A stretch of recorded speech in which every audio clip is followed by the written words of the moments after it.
the Cowboys. With that, we'll send you out to Arlington, Texas. Here's Brandon Gaudin and Charles Davis. Dan Bailey now to put the ball in the air, and we are underway from AT&T Stadium. It's a very short kick taken by an up man.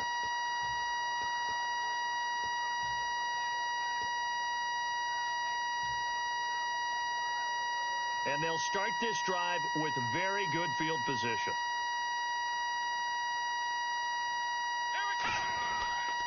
Here's the first carry for Ezekiel Elliott. And he's going to take this one down to the 25. So for Zeke, it's official through the regular season. He leads the NFL in rushing, 1,631 yards. What a rookie campaign. Such a phenomenal rookie campaign that he could sit out Week 17 at Philadelphia, 0 carries, 0 yards, and still win the rushing title by that kind of a margin. What a season for him, and how great is it for the Cowboys? Rest him the final week. He gets the open week, and then he's fresh and ready to go for the playoff run. They come out here in the eye. Well, now they'll try the end around. And he's going to lose yardage and be backed up to the 25. It's a loss of 4 there, bringing up second down. Well, it certainly appears that in this game, someone has decided they're going to open up their playbook. First quarter, and we see that play. I like their style. And a long way to go for the offense here on second down. They'll come out in the pistol. Second down, Prescott. And not only did he drop it, he dropped it in the end zone. Okay, starting lineup time offensively, Charles, for the Dallas Cowboys. And how about them at number 4 in the 2016 draft? Big needs on the defensive line.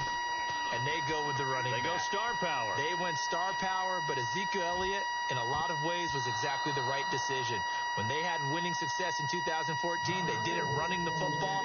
Elliott can do that for them again. The Cowboys will turn it over now to Dan Bailey for the field goal try. This from 42 yards out.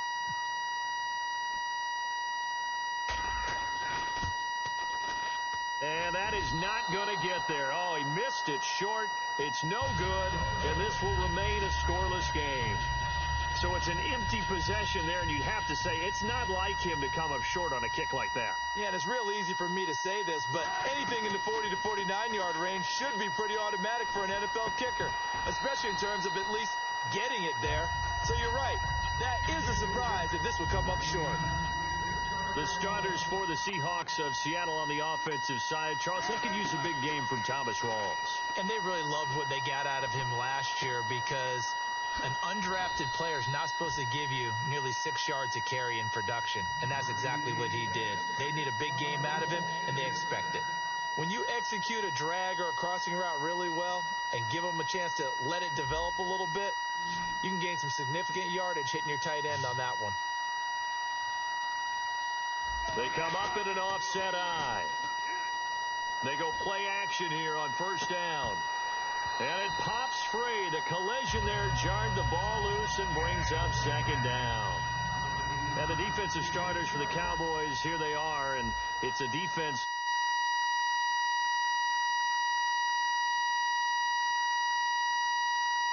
FL 17. Against the rush, 5th in points allowed. How have they done it, partner? That's one of the great mysteries out there. Because the ball popped in the air and intercepted. Picked off Byron Jones. And nothing there on the return. They've got the football, but they'll have to start this drive at their own 4-yard line. Well, your first drive of the first quarter, you get it down there, try to fire it in the end zone, and big-time deflation on that play. No doubt about it. They're moving and grooving and getting into position, and this is not the ending that they saw on this drive, is it?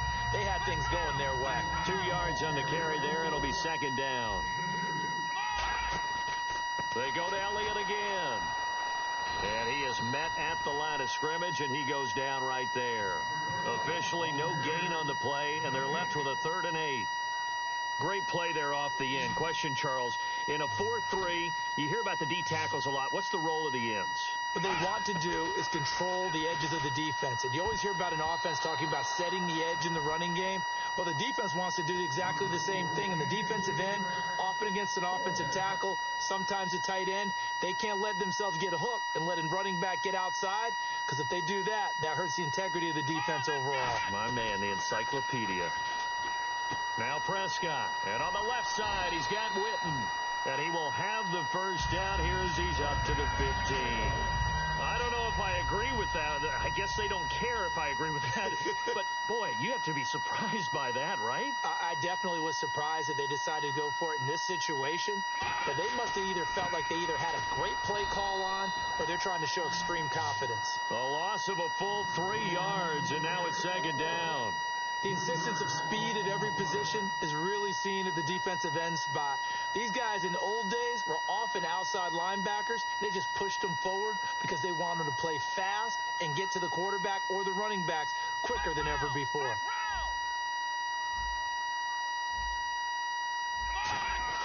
Prescott now on second down.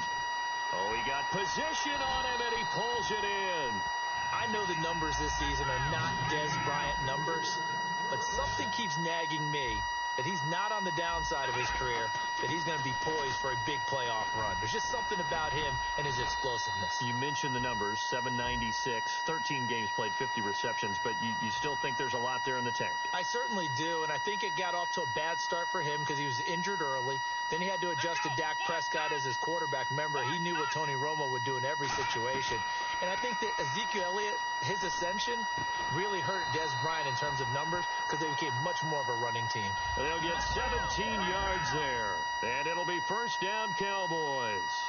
This offense is in rhythm now, just accumulating first downs and moving the ball downfield. This is Elliott, and he's going to get hit at the line of scrimmage and driven backwards. Officially no gain on the play, and it's second down. To throw is Prescott. And a couple of big boys up front defensively, and in that 4-3, those D tackles so vital. Extremely vital. I love how you described that because if they control things up front, often it's over the guard. Sometimes they slide and make it over the center. It's really hard to get a play started then because a lot of teams want to start inside out running the football. But against a good 4-3, you may not find any space. But on that play, there was zero space, no gain.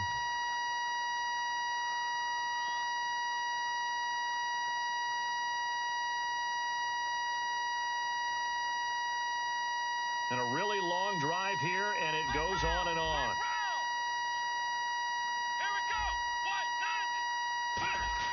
Throwing again, Prescott on 2nd and 10.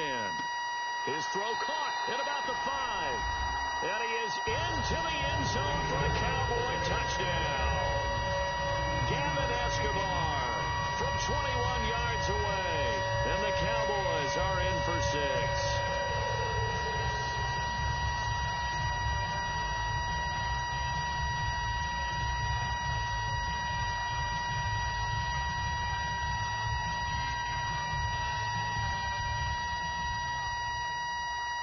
Dan Bailey now for the extra point.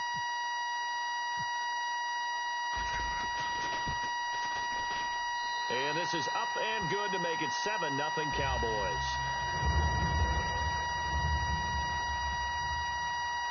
Bailey now to kick it away after the touchdown. Fielded about a yard deep. And hit. Bell 17. Right at the 20-yard line. The Seahawks offense now, they get set to go back to work. And following the interception, will Bell 17. Rush coming, and he's taken down. Justin Durant in there to drop him, and it'll be a loss of about 8. Now, we talk about players blitzing all the time. I often laugh and sometimes call it just straight-ahead pursuit. What a running start right back to the backfield for him. Yeah, it really didn't give anybody a chance to get up there and stop him. No, I mean, that's really, really difficult. You're asking a whole lot anyway, but when he gets that kind of a start and comes through clean, oftentimes the advantage definitely goes to the defensive player. On 3rd down, Prosise. And he'll be taken down, losing yardage back at the 9-yard line. It's a loss of a full 3 yards, and it brings up 4th down. There's another example of why they haven't scored any points so far. I think it's time to abandon the run game, spread things out, and go to the air. It certainly can't be any worse than what they've done so far. Here we go on 4th with Wilson. He's going to float this over the middle, deep. And it is incomplete. Boy, a real head-scratcher there. And now, boy, the ball's going to go over on downs here inside.